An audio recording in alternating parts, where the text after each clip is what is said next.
Hey everyone, Emeka here. How's it going? And sitting beside me, I got Dewan Bayney, my mentor, good buddy of mine. We are here in Vancouver. One of the main reasons I wanted to come out to Vancouver with the family was to have a chance to sit down with you personally and connect with you and chat. And every moment I've been able to spend with you, Dewan, man, it's just light bulbs have been going off in my head. It's just understanding the value of having somebody who's accomplishing what you want to accomplish, has gone through what you're currently going through. In other words, just having a mentor. I think this trip has really it's solidified just how important having people like you are for not just me personally, but the business and everything as a whole. Yeah, absolutely. So cool. Let's talk about scaling up. Okay.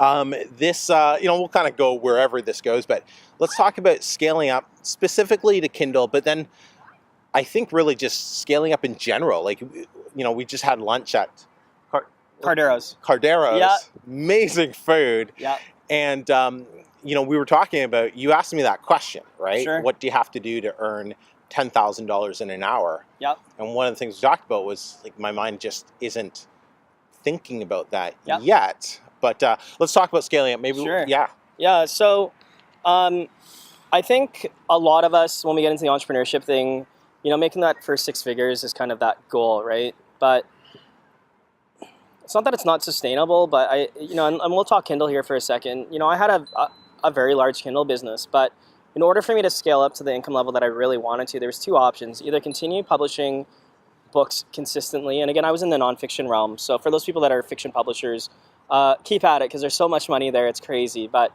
I was really attached to the nonfiction realm, and at the time I had 150 books, and for me to focus on marketing 150 books consistently, it just became too tiring and too difficult, if I'm quite honest. It's completely doable. I know people that have 500 books right now that have teams of VAs, but for me it just wasn't realistic. And the comment that we were talking about at Cardero's was developing a back end, and really selling $299 products is fine, but let's just say, I don't know, your income goal is $250,000 a year, $240,000 a year.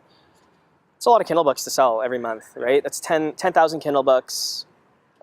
It's a lot. It's a lot to sell. So instead of selling $299, why not sell 27? Well, instead of selling 27, why don't you sell 270? Mm-hmm. Or at the situation I'm in now, where I'm closing, $15,000 sales. Emeka was with me on Friday, and over text message I closed 15. But the point is, the scaling up factor doesn't necessarily mean that your business has to go wider, which is what a lot of people in Kindle are doing, but more so going deep. And I think that was the biggest takeaway that I think we're having over lunch. This idea of you've got your own coaching program right now, and you've got your own course program, but what would it take for you to charge $1,000? What would it take for you to create $1,000 worth of value?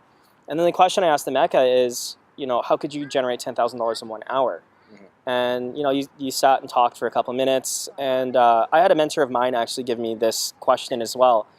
And it came down to help $1 million business take a 1% bump somewhere. So whether it's help them acquire 1% more clients, help their clients spend 1% more, retain them for 1% longer, whatever it is, but 1% of $1 million is 10,000. And it's a very easy transition. I think anybody that's in the internet marketing space can find 1% in a business. So that's kind of just like the first food of thought is not necessarily having to go wide, but go deep. And I know a lot of people on your channel are in Kindle. If you're in the golfing niche, start offering back-end products. I think that's really where the money is. And that's where the money was in my business. It wasn't on the front-end products. It was capturing emails and then selling them higher ticket products on the back end. Can we talk about why some people may stay away from that? Now, when you were, full disclosure, you haven't been involved in the Kindle publishing industry for a year and a half now. Yeah, you still have some books. Yeah, how much are the books bringing in? You haven't probably even looked at them for... I haven't looked at them for probably 8 months. But you're still making some. $3,000 a month, maybe. Not bad. Yeah. It's for doing absolutely nothing. Yeah. Right. It's the nice car payment basically. Yeah. That Kindle's providing you. Yeah. So let's talk about that. totally lost my train of thought. That's but okay, hey, let's yeah. just go with it. So paperback books, Yep. was that a big focus for you? Big time. Because right now, for myself, my students, I'd say 80% of the royalties right now are coming off of paperback, Sure. where the books are, you're going anywhere from $12 up to, $30 Sure. or whatever. Is that kind of the back end stuff you're talking about, or are you going more specific? Yeah, so it's funny, like when again, this is what 2.5 years ago, when I was talking Kindle, don't forget, like I was still doing CreateSpace, I was still doing ACX, I was doing all of these things. It's just, I assumed people were doing this. I didn't even realize that most people were only focusing on Kindle as the ebooks. I 100% agree. I was making a killing on CreateSpace because there was no competition there. Mm-hmm. And then furthermore, an ACX on top of that. So yeah, that's like, look, like when we're building businesses, what we're actually doing is we're creating assets that make money for us, right? And that's, I think, the biggest takeaway from the Kindle world is, and we were laughing, you showed me a book in your trunk that, and maybe you can even tell the story after, but, people are investing $100 to $200 in this product, this intellectual property, this IP. Why not move it across the 4 or 5 different platforms? So absolutely, you've done the work once, create another asset on CreateSpace, create another asset on ACX. Why not? And then from there, all of those should be leading to an email list where then you can go into a more developed version of that book, whether that, again, is a video course, an affiliate product on ClickBank, whatever. But people have to understand that we're not selling books, we're solving problems, right? Right. That's all that business really is it just happens that Amazon and Kindle specifically is a very easy way for any of us to get started and start selling immediately. But just because they're buying a book doesn't mean that they're not willing to spend $5,000 on something else. Maybe they're into so key, like horse training or something. Well, by default, to own a horse is very expensive. So do you not think that person that's into horse training may want to buy saddles, or they might want to find the closest location so that they can train their horse? So that's kind of that food of thought. But I think you should tell a story about that, your initial investment, and then kind of what it paid out. Yeah, that book we were talking about, I spent maybe 60. Sure the mic's pointing there. Is it that one? That's the mic. Not the antenna? Yeah. Awesome. All right. That initial book, I spent like $60 or $70 producing it. Worked with the freelancer. That's why it was a lot cheaper. And I found somebody who was, with working with freelancers, one of the strategies I found that has worked really well for me is find people who are passionate about the niche first, not just a random ebook writer. Because people who are passionate will write for less money because they're writing for passion, and you get way better quality because there's that passion behind it, right? 100% agree. And so anyway, so $60 or $70, and that book has now netted me, it'll be about 9 or 10 grand since last, so in just 10 months or so, but not bad. And of course I have other books around that same niche and topic, and kind of building more of a brand with it as well. But I want to talk to you about, so I think there's really 2 types of people that get into publishing, or that are publishing.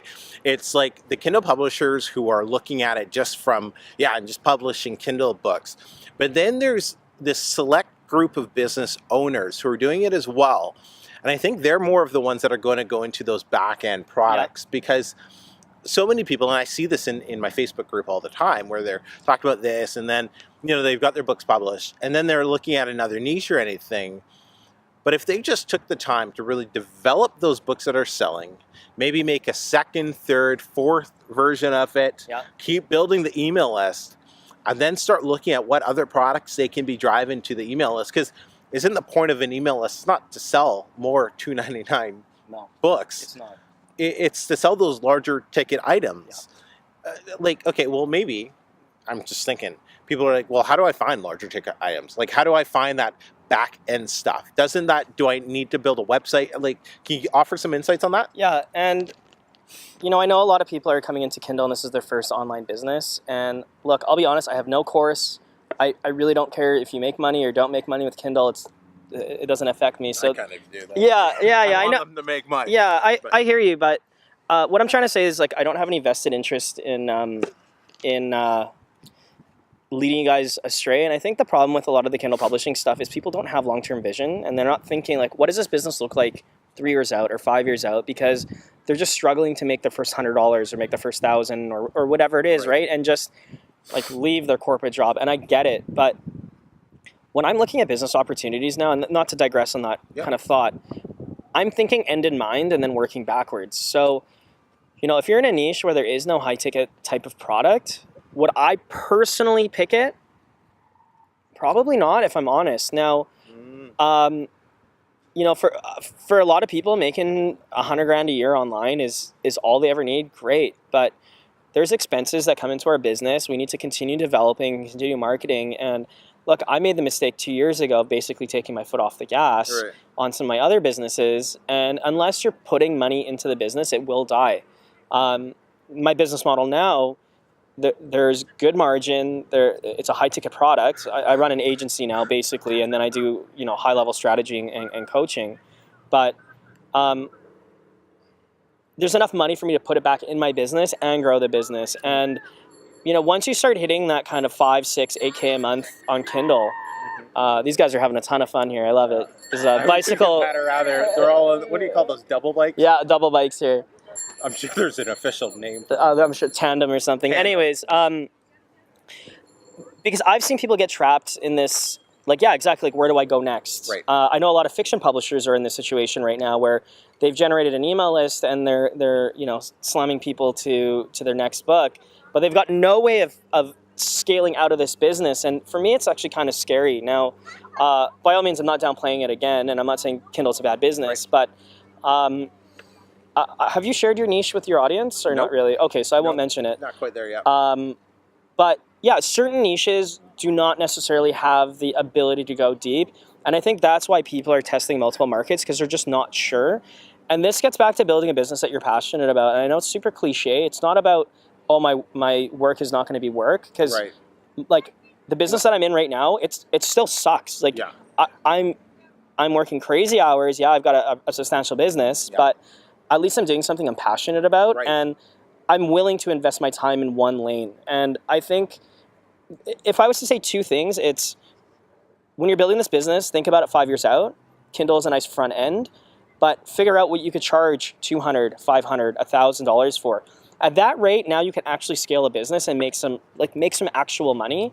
But if your entire life and business is surrounded by, making $3 products, it's just not sustainable. So, for that person that's out there struggling right now, my advice is find something that you're willing to do for the next 5 years. I know it sounds like a crazy number, but commit and then ask yourself, how can I charge $1,000 in this niche, and then work backwards. You may not have the answer yet, but maybe somebody else does. Maybe somebody's got an affiliate product for $1,000. But if you're in that marketplace and you're not finding a high ticket product, to me that's a bit of a problem. But again, it's my own opinion. I have no vested interest to sell anybody, but so having that kind of foresight, Yeah. So you find a niche. Yeah.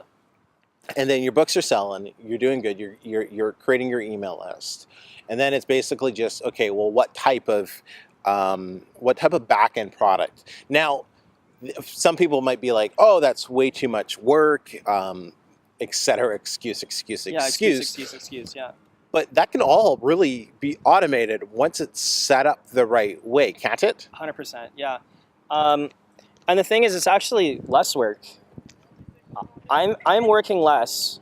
I'm making more money, far more money, because I'm working with less clients, and it's actually less stressful. And this gets back to, again, I had 150 books. My average across my portfolio worked out to be about $100 a book. Yeah. Some books were crushing it, making $2-3 grand a month. Some books were making no money. But if you average out the kind of law of averages there, it was about $100 a month per book is what I was making. Do you know how difficult it is to effectively manage 150 products? Couldn't even imagine. Like, it's just, there's only so much attention that we have. So, if you're in this niche, I don't know, we should pick a niche as an example. I don't know, personal training, let's say. Yeah. Right? Very, very generic. Somebody go into it and say, oh, it's saturated. No, not at all. Maybe you could do personal training for moms. But whatever your personal training at home. At home. Right? Personal training with the kids. Yeah. Whatever your personal story is, inject that into your brand. Create 10 or 15 books on the front end. Mm-hmm. And then let's just say you create $1,000 home training program. I know it sounds like a lot of money for some people. For me, I feel like it's nothing now. What is that? 500 Kindle books you'd have to sell for that one product. Yep. Would you not rather sell a $1,000 product, spend more time with people, create bigger impact? Because a customer that's willing to spend $1,000 on their health is probably going to get a larger result than somebody that bought a $299 ebook. And that's actually another point that I want to mention is the higher ticket the sale, the longer you get to spend with your clients. And let's be real, like, we work together. If we did one phone call, would that have changed your business? No. It would have done a little bit, but not at all, right?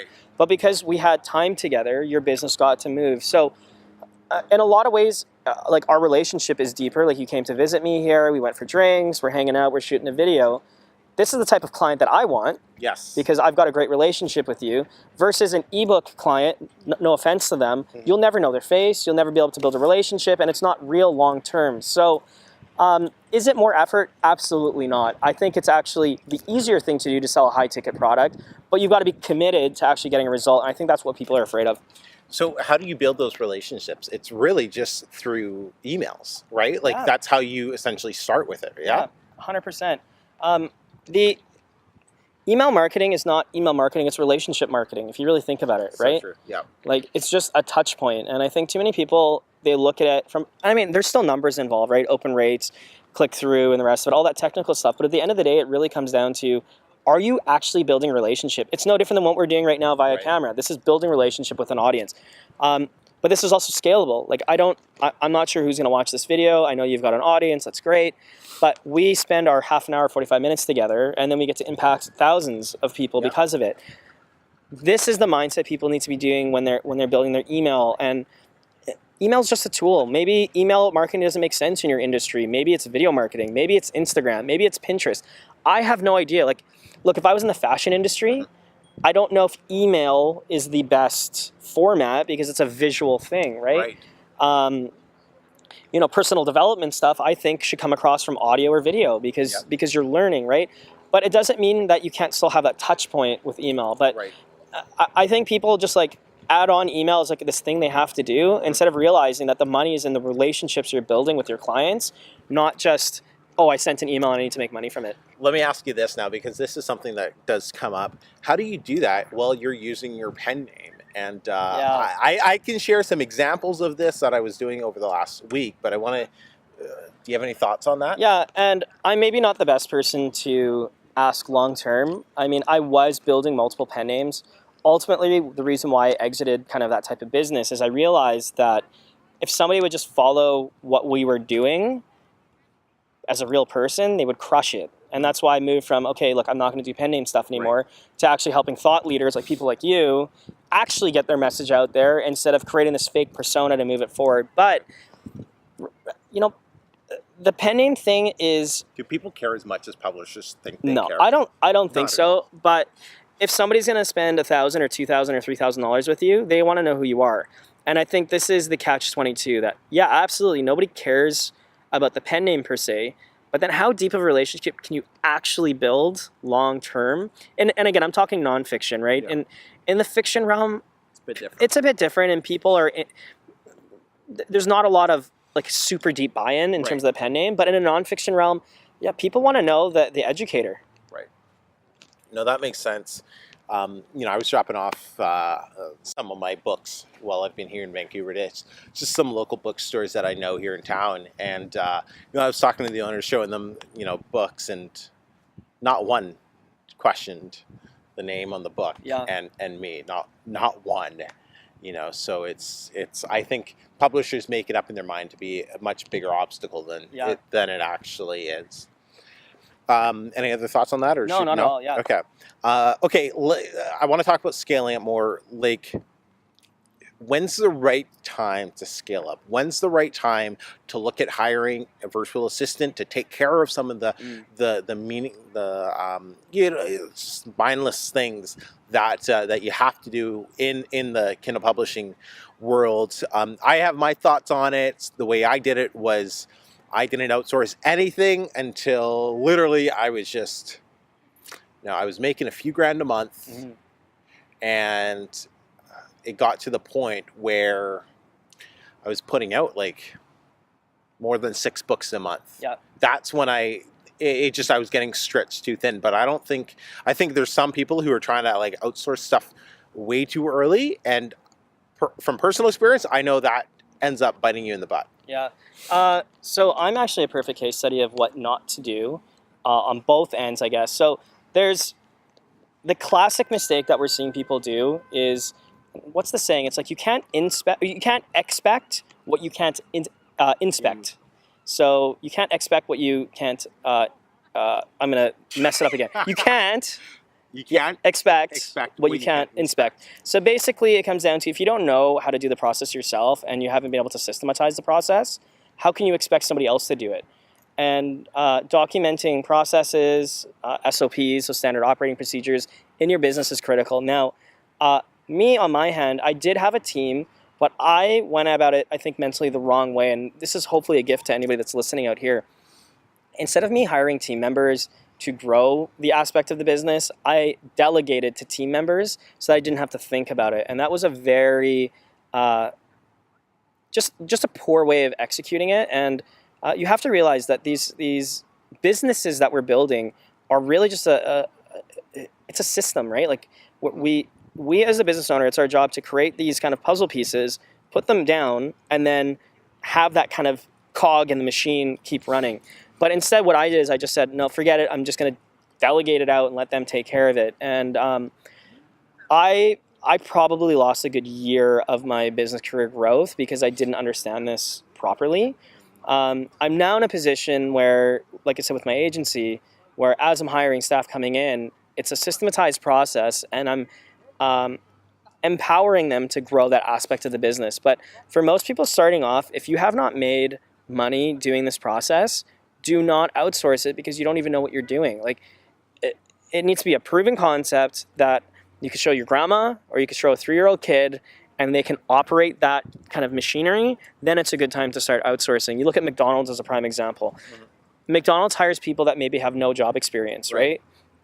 Yet you have a burger in Vancouver or you have a burger in Australia, and it's the same thing. Yeah. It's not because of the employees, it's because of the systems. Right. So to answer your question, I think the time to scale up is A, when you have got the money, but B, when you've got the system. And then the other side of the coin, for me personally, is a lot of these, I won't say technical things, but these tedious things. Mm-hmm. I found this out the hard way because I hit burnout where I could do these things, but 1 hour of these tedious tasks made it feel like 4 hours of my time. Right. And I didn't realize that this was an issue until I had somebody else kind of from the outside look in and say, hey, why don't you just hire out these things so you can focus on what engages you and energizes you? So for me, it happens to be meetings, sales, and business strategy. So anything else outside of those places now, I am not touching. I bring in team members that will execute web dev, or they'll execute, writing my emails, and I'll come in and strategize on how to do it because that's my gift. Mm-hmm. But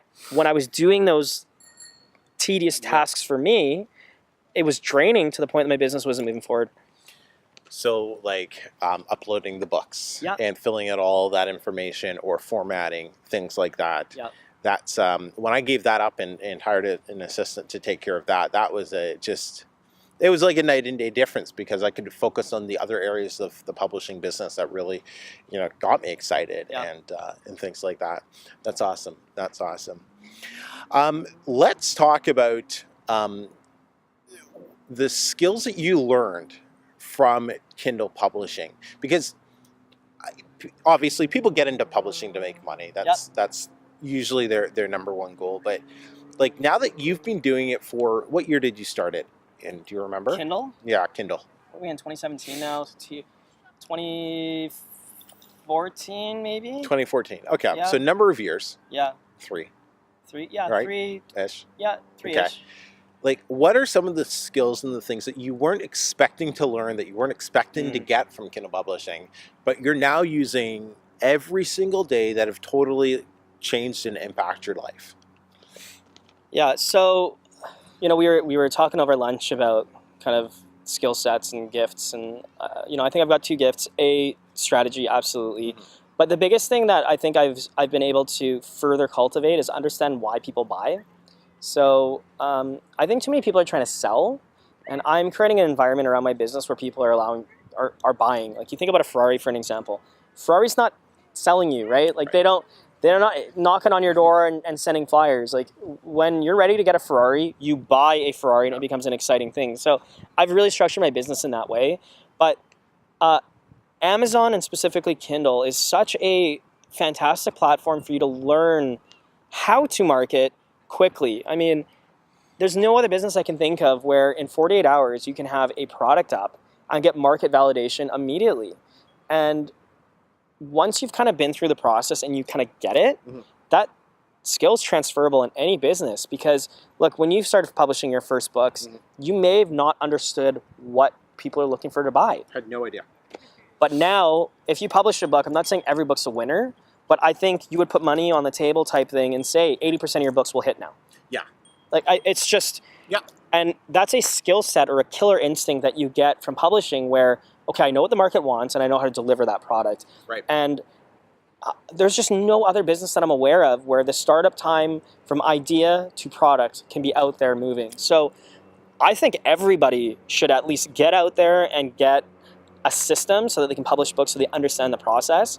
And then all those marketing things move across to other products. I think where people get hung up though is that they don't transfer those skills to other businesses or to other skill sets, and then they get stuck kind of in this comfort zone, and then they start looking at the financial thing rather than the skill set. So they see this person doing, $30,000 a month over here in FBA, or, oh, this guy runs an agency that's doing $50,000 a month, or this guy's doing Facebook ads and making $1 million. Like, don't worry about that. Like you said, the skill sets are what's important. Yep. And if you do it properly, you get to learn, like, how to market, how to pick a product, how to position yourself in the marketplace, how to create an email list, how to, build a website. Hopefully, if you guys don't have a website, you're crazy. Like how to build up a Facebook audience. All these skill sets are directly applicable to other business. You just raise the price and maybe offer a separate type of product. But if you guys are not thinking about the skill sets you're developing, they're huge. I don't think there's any better opportunity than Kindle right now to figure out skill set. That's fantastic. Why did you say if you don't have a website, you're crazy? What's the importance of that when you're just publishing the books? Because you need to be building a relationship. At the end of the day, like you need to have these assets to build a relationship. And I think people are just doing the bare minimum to get by. And it's silly. Like your competitors are out there crushing it. Why are you not out there putting in the work to get it done? And it's like, I'm not even talking about anything crazy. It's a website.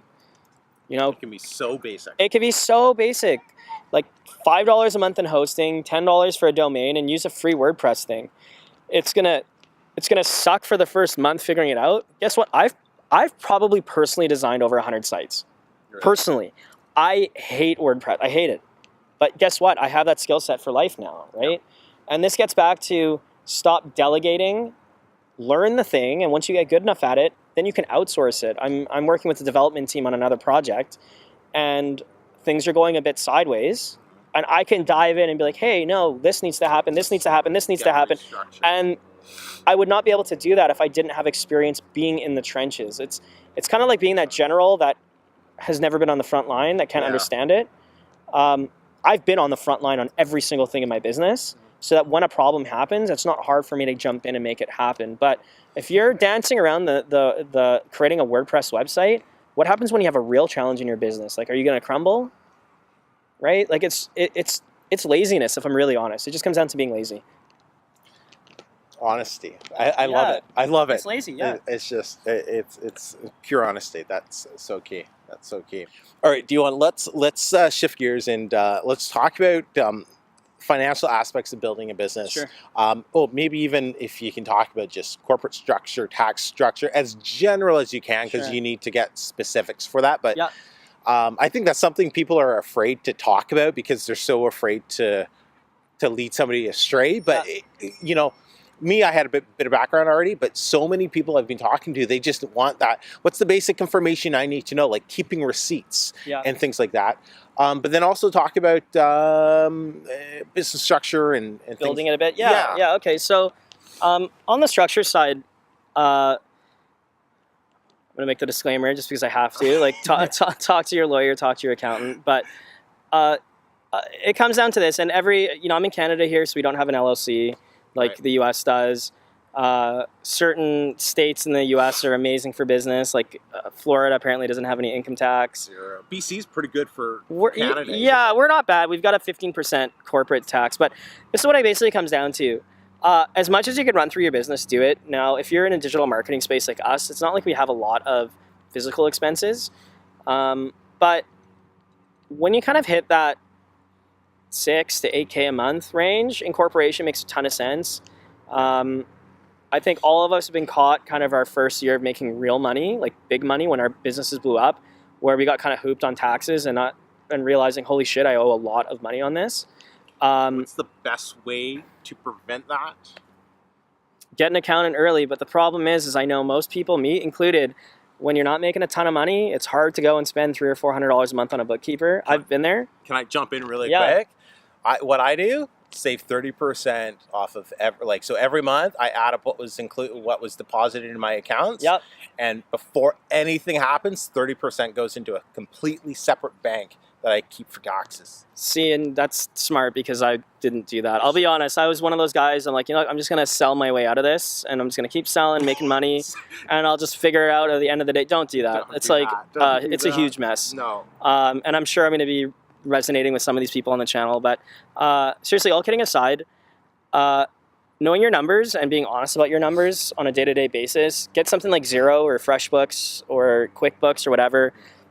They're $50 a month, and I know for some people $50 a month is even a lot. Let me tell you, if you value your time, just do it. You integrate your banking information, deal with it once a week. I mean, mine was quite complicated because I had so many business coming in, right? And so many transactions. But for most people getting started, they've got their Kindle. CreateSpace and ACX. Right. That's They've got two 3 inputs.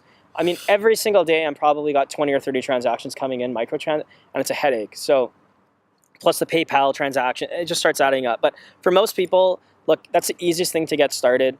When you're making that 6 to 8K, think about incorporating, because then at least you get to save yourself on the taxes a bit. In BC, under $500,000 a year, it's 15%. Yeah.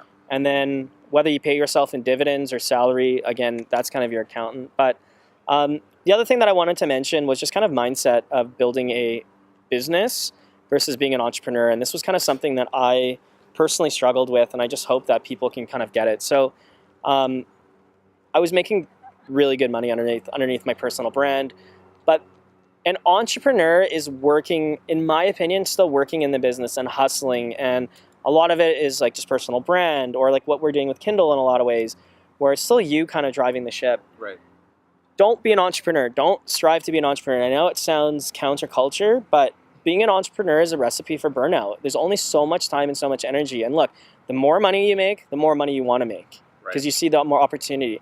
The shift for me has been to move to a business owner where instead of me driving the business, I am creating a machine that generates money for me. I'm still in there strategizing, but my vision is that I'm not even the CEO of the company. I'm the owner of the company who can come in and strategize on it. And that's what I'm building right now. And because of me doing that, my business is blowing up super substantial, because let's be real, most of us were bottlenecking our businesses as an entrepreneur. Whether it was you sucked at sales, whether you didn't want to do all the admin work, at some point you were the bottleneck. I bottlenecked my business for 2.5 years. It wasn't until I started dealing with proper business owners did I kind of see the light.